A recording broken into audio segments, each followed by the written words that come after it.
कहाँ मोटर भेज रहे हैं, कहाँ कहाँ पाइप भेज रहे हैं, कैसे कैसे लोगों से मिल रहे हैं, कैसे कैसे मकान बना रहे हैं, कितने बड़े बड़े समागम कर रहे हैं। हमने इनकी इन शास्त्र विरुद्ध घटिया हरकतों को देखकर, जो कि लुभावनी हैं, मन को भ्रमित करने वाली हैं, हमने इन घटिया आचरणों पर ध्यान ना देकर और सतगुरु ने हमें जो सीधी सीधी शास्त्र अनुकूल साधना बताई है, हमने उसी पर दृढ़ रहना, उसी पर। और वैसे भी आज हमारा बाप, हमारे पूज्य गुरुदेव भगवान शरीर रूप में हमारे बीच में नहीं है। और ऐसे में एक भगत की, सच्चे भगत की और अधिक जिम्मेदारी बन जाती है खुद भी सावधानी बरतकर मर्यादाओं में रहकर भक्ति करना और अपने अन्य भाई बहनों को भी हर संभव समझाने का प्रयास करना। भाई और बहनों, पूज्य गुरुदेव भगवान ने एक सत्संग में बताया कि जिस समय काल प्रेरणा से और कैकेयी ने रामचंद्र जी के उस प्रारब्ध के अनुसार जो नारद जी से उनको श्राप मिला था कि आप एक पूरा जीवन स्त्री वियोग में गुजारोगे,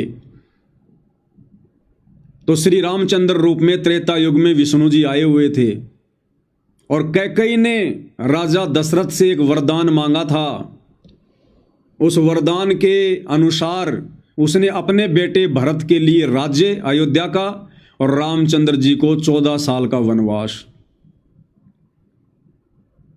14 साल का वनवास, दसोटा। भरत उस समय अपने मामा के यहां था। जब भरत को इस बात का पता चला तो वो दौड़ा दौड़ा आया और अपनी मां को उसने बहुत ही मर्यादा में रहकर उसने लताड़ा कि मां, तूने ये क्या कर दिया, इतनी बड़ी गलती तूने मेरे में और रामचंद्र जी में तूने ये अंतर कैसे समझ लिया? तू तो मेरे से ज्यादा रामचंद्र को प्यार करती थी। अब भाइयों और बहनों, वो वरदान मांगने के बाद में फिर तो कैकेयी की भी बुद्धि ऑन हो गई थी। उसको भी अपनी गलती पर बहुत पछतावा हुआ। बोला, बेटा अब तू इसको कुछ भी कह दे, चाहे होनी कह दे, चाहे कुछ भी कह दे, चाहे मेरी गलती कह दे, ये गलती मेरे से बन गई। अब मैं अपनी गलती की माफ़ी मांगती हूँ और मैं अपना वचन वापस लेती हूँ। तो भरत ने कहा कि माँ अब नहीं हो सकता, अब तो बात ही चली गई। उसके बाद भरत ने कहा कि माँ मैं राज्य नहीं करूँगा। और भरत भी रामचंद्र जी को वापस लाने के लिए गया, जंगल में वापस लाने के लिए, लेकिन रामचंद्र जी ने साफ साफ मना कर दिया, साफ साफ मना कर दिया। और रामचंद्र जी ने कहा कि भाई भरत अब मैं राज्य नहीं कर सकता, पिताजी का वचन है, पिताजी की आत्मा दुखी होगी अगर मैंने उनका वचन तोड़कर अगर वापस जाकर अयोध्या का राज्य संभाल लिया तो जग में पिताजी की बदनामी होगी। तो भरत ने कहा कि भैया पिताजी तो आपके जंगल में आने के तुरंत बाद परलोक सिधार गए,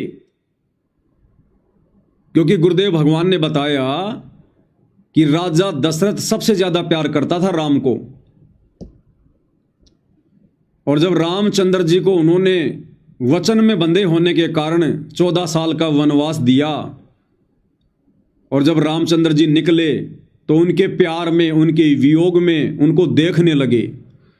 जब रामचंद्र जी दिखाई देना बंद कर गए तो राजा दशरथ ने कहा, जो कि बहुत ज़्यादा बूढ़ा हो चुका था, उसने कहा कि मुझे महल के ऊपर ले चलो। तो सेवादारों ने राजा दशरथ को महल के ऊपर जाकर छोड़ दिया। वो वहाँ से रामचंद्र जी को देखने लगे, काफ़ी दूर तक देखते रहे। जब महल से भी रामचंद्र जी दिखाई नहीं देने लगे तो कहा कि मुझे महल के ऊपर जो चौबारा बना हुआ है, मुझे इसके ऊपर खड़ा करो। उसको चौबारे पे खड़ा कर दिया। जब चौबारे से भी रामचंद्र जी दिखाई देने बंद कर दिए तो चौबारे की जो मंडेर होती है, जो दीवार होती है चारों तरफ, वो लगभग गुरुदेव ने बताई 3 फुट के आसपास थी, क्योंकि उस समय हाइट भी 60-70 फुट हुआ करती थी इंसानों की। तो 3-3.5 फुट के आसपास लंबी चौड़ी वो मुंडेर थी, दीवार थी। राजा दशरथ उस मुंडेर के ऊपर चढ़ गया और एडियां उठा उठा कर देखने लगा। इतना पागल था रामचंद्र जी के प्यार में, अपने पुत्र वियोग में। और गुरुदेव भगवान ने बताया कि उसका बैलेंस बिगड़ गया और महल काफी ऊंचे ऊंचे होते थे, कई मंजिल के। और वहां से राजा दशरथ नीचे गिरा और नीचे गिरते ही उसकी गर्दन टूट गई और ऐसे राजा दशरथ की अकाल मृत्यु हुई पुत्र वियोग में। तो भरत ने कहा कि भैया आपके अयोध्या से आने के बाद पिताजी की तो मृत्यु हो गई, वो तो परलोक सिधार गए। अब ये वचन सुनकर भाई और बहनों रामचंद्र जी ने क्या कहा, ये बात वर्तमान में भक्तों के समझ में नहीं आई।